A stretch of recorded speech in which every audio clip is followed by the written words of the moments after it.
Bonsoir Quentin. Bonsoir Yves, bonsoir à tous. On commence avec cette question d'abord pour bien comprendre quel est le montant de la fraude. Eh bien ce sont des chiffres saisissants Yves. Il faut distinguer d'un côté la fraude fiscale, ceux qui trichent sur leur déclaration de revenus, de patrimoine pour frauder le fisc, ceux aussi qui vivent des revenus illicites comme le trafic de drogue et qui de fait ne sont pas soumis à aucun prélèvement. Ça représentait l'an dernier près de 17 milliards d'euros. Sur cette somme, l'État en a récupéré environ 15 milliards, soit 2 milliards de manque à gagner net. Et de l'autre côté, la fraude dite sociale. On parle là de ceux qui touchent des prestations dont ils ne devraient pas bénéficier, les minima sociaux, les allocations, chômage, familial, les APL, parfois même les retraites, ou des entreprises qui ne déclarent pas leurs salariés pour ne pas payer de cotisations. Ça représente, cette fois, environ 13 milliards d'euros l'an dernier, dont seulement 1 milliard d'euros a été recouvré. Donc 30 milliards d'euros de fraude que le gouvernement veut donc en partie récupérer. Alors comment il s'y prend ? Eh bien, c'est tout l'objet d'un projet de loi du gouvernement qui est débattu en ce moment même au Sénat. Premièrement, intensifier les contrôles. Oui. Les agents de France Travail, par exemple, pourront désormais avoir accès au relevé téléphonique d'un allocataire du chômage pour s'assurer qu'il recherche bien un emploi. Ils pourront même contacter les compagnies aériennes pour s'assurer qu'il habite bien en France. Une autre mesure touche cette fois le transport sanitaire, des taxis, des ambulances. Ça représentait 3 milliards d'euros remboursés totalement par la sécurité sociale l'an dernier, mais avec parfois des escroqueries. On se souvient de l'affaire de cette conductrice de taxi dans le Var, condamnée pour avoir facturé de faux trajets à des patients à l'hôpital. Plus de 2 millions d'euros détournés sur plusieurs années, entièrement remboursés par la Sécu. Eh bien demain, ce sera nettement plus compliqué. Chaque véhicule devra être géolocalisé en temps réel pour s'assurer que les trajets soient bien effectués. Ce serait là inédit. Deuxième axe, alourdir les sanctions en cas de fraude. Ainsi, les versements d'allocations pourront être suspendus dès suspicion et jusqu'à temps que le doute soit levé. Et si elle est avérée, les sommes indues seront prélevées directement sur le compte bancaire de l'allocataire. Là encore, ce serait inédit. Alors voilà donc pour le volet social. Et concernant la fraude fiscale en tant que telle ? Eh bien, parmi les mesures adoptées par les sénateurs, on peut citer davantage de contrôle pour les vendeurs de biens de luxe. Alors les bijoux, les tableaux, les montres. En clair, il s'agit de vérifier qu'ils n'ont pas été acquis avec de l'argent blanchi ou en tout cas non déclaré.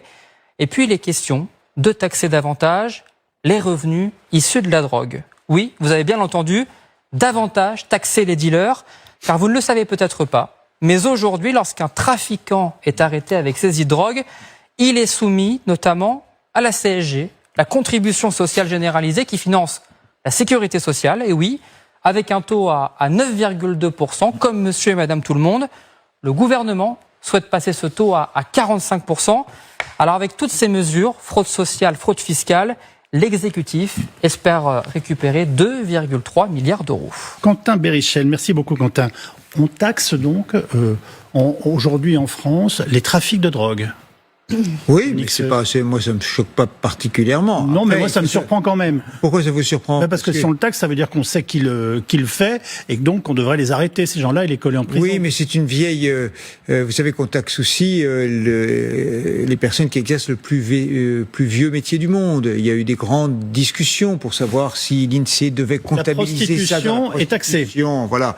Bon, moi ce qui m'amuse dans ce genre de choses, c'est que en fait, dès qu'il y a un budget, vous avez 2 ou 3 ministres qui annoncent des plans de lutte contre la fraude et on en a à peu près un par trimestre, que ça vienne de Bercy, des affaires sociales, et ça s'intensifie au moment où on demande chaque année aux contribuables un effort et à tout le monde des économies. Donc ça fait partie de la communication habituelle. Et donc, ça, évidemment, c'est ce qu'il faut faire.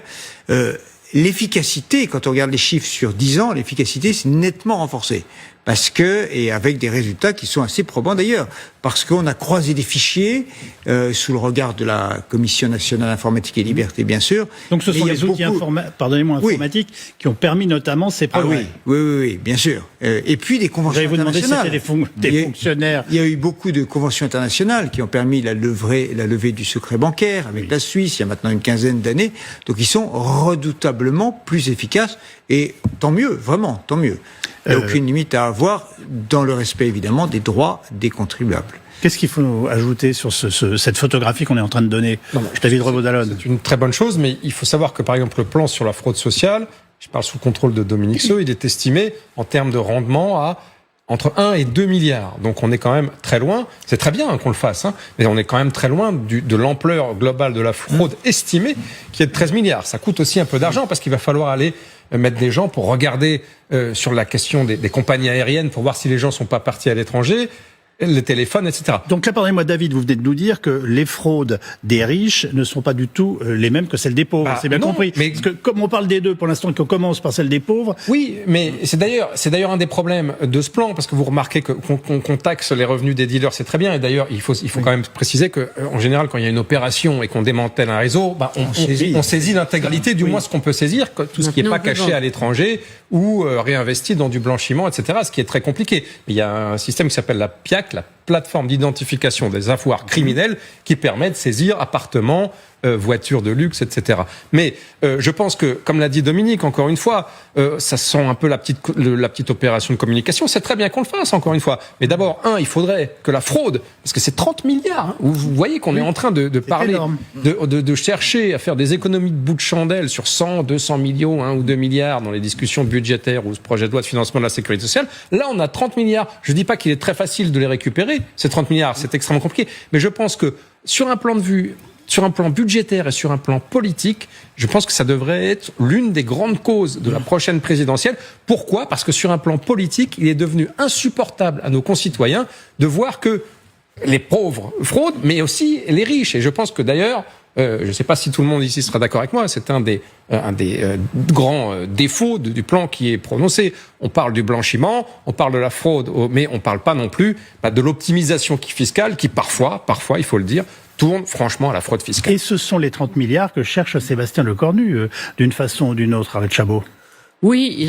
En tout cas, on ne peut pas ne pas le remarquer. Oui, 30 milliards, quand on regarde le chiffre, on est effectivement assez éberlué. Alors, en plus, c'est quelque chose de formidable parce que tout le monde est d'accord, là.